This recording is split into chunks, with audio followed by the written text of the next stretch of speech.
मैं भले मालेगांव आऊँ या नहीं आऊँ, मैं भिवंडी जाऊँ या नहीं जाऊँ, लेकिन जो ऐसे इलाके हैं जो माइनॉरिटी डोमिनेटिंग एरिया है, मैं इसके लिए हमेशा परेशान रहता हूँ, कोचा रहता हूँ। मैं मालेगांव के हालात हमेशा पता लगाता हूँ कि मालेगांव के लिए मैं कैसे क्या आवाज़ उठाऊँ कि मालेगांव को फ़ायदा इससे हो।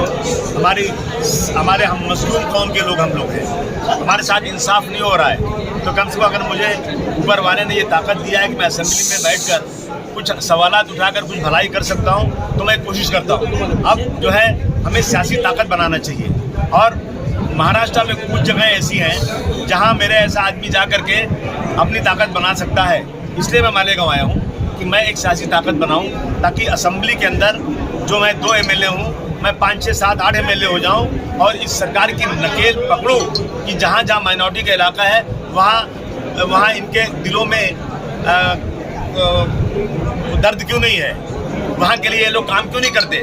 मैं देखता हूँ बगल में नासिक, मैं देखता हूँ मुंबई के वाला थाना जो माइनॉरिटी इलाका नहीं वो तरक्की कर रहा है, और आज जो माइनॉरिटी को फंड मिलता है 500-600 करोड़ रुपया अनाउंस होता है, उसका 3 से 4% खर्च होता है, बाकी सब वापस चला जाता है। पहले तो छप जाता है अखबार में कि 600 करोड़ दिया सरकार ने, लेकिन मैंने भी कहा ना कि जितनी माइनॉरिटी की तादाद है महाराष्ट्र में, उतनी ही SC ST की तादाद है, उनको 20-20 हज़ार करोड़ मिलता है और हमें 600 करोड़ मिलता है, और हमारा खर्च नहीं होता, उनका उतना खर्च होने के बाद एक्स्ट्रा पैसा मिलता है उनको। तो इस लड़ाई को लड़ने के लिए हमें असेंबली में ताकत चाहिए, इसीलिए मालेगांव आया हूँ। भाई आने वाले दिनों में किस पार्टी से मालेगांव और जहाँ भी महापालिका के चुनाव है, किस पार्टी से अलायंस करेंगे? देखिए, मैं मालेगांव में ज़्यादा सीटें चुन के आना चाहता हूँ। जब मालेगांव के लोग मेरे साथ आएंगे तो मैं कम से कम दिखा सकता हूँ राष्ट्रवादी पार्टी को, कांग्रेस पार्टी को, जो अपने आप को सेक्युलर कहते हैं, हालांकि सेक्युलर तो नहीं है, लेकिन वो दिखा सकते हैं। मैं दिखा सकता हूँ मेरे पास मालेगांव में सबसे ज़्यादा मेंबर हैं, तो मैं मालेगांव में जीत करके अलायंस में सीट ले सकता हूँ, नहीं तो अकेले लड़ूंगा सीट में। तो इसलिए हम जहाँ जाएंगे हमारा वर्चस्व बढ़ेगा, तो हम हकदार होंगे वहाँ की सीट। मैं कभी नहीं करूँगा वैसे। मैं ऐसे लोगों से अलायंस कभी नहीं कर सकता जो ये कहे कि मैं अस्पताल में गया था और खून चिल्लाया जा रहा था, और मैंने जब मैं गया तो मैंने 15 बोतल खून दिया। 15 बोतल खून आदमी दे नहीं सकता, और मैं अल्लाह को हाजिर नाजिर जानकर कह रहा हूँ कि मैं सोता था, एक बाटल देता था, बाटल लेके भागता था, फिर आता था, फिर सोता था, फिर बाटल लेके भागता था। जो चीज़ इम्पॉसिबल है वो अल्लाह को हाजिर नाजिर जानकर कहे। वो कहता है कि जब मुझे गोली लगी तो मैं इस वक्त जो है मक्का मस्जिद के अहाते से बोल रहा हूँ, मुझे गोली लगी तो मेरे सर पर एक आदमी का हाथ आया, मैंने कहा कौन है आप? उसने कहा रसूलुल्लाह। ऐसे झूठ बोलने वाले से आप मैं झूठे लोगों के साथ नहीं जा सकता। भाई अभी एक मसला चल रहा है लव जिहाद का, जो UP MP में चल रहा था। आज एक भाजपा के MLA ने महाराष्ट्र में भी लव जिहाद के खिलाफ सख्त कानून बनाया जाए ऐसी मांग की है। मैं उस MLA से कहना चाहूँ, तेरे पर कान है तो कान खोल के सुन ले। मानकुश शिवाजी नगर जो मुंबई में मेरा इलाका है, वहाँ एक गैर मुस्लिम हिंदू लड़के ने मुस्लिम 14 साल की लड़की को लेकर चला गया। ये कौन सा जिहाद है?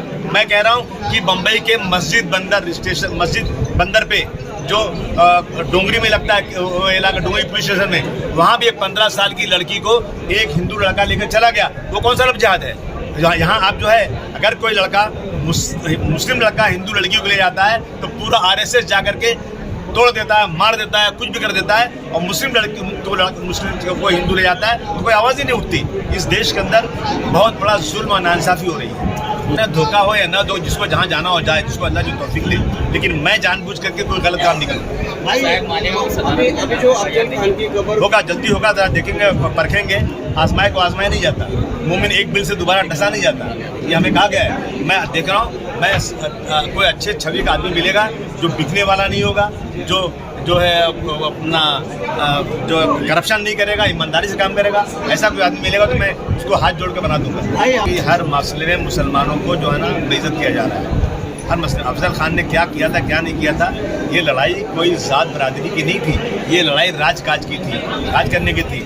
और जो है शिवाजी महाराज की फ़ौज में ज़्यादा मुस्लिम और उनके अपना औरंगज़ेब रहमतुल्लाह अलैह की फ़ौज में ज़्यादा हिंदू, दोनों का जो है सिपह सालार, मुस्लिम का हिंदू, हिंदू का मुस्लिम।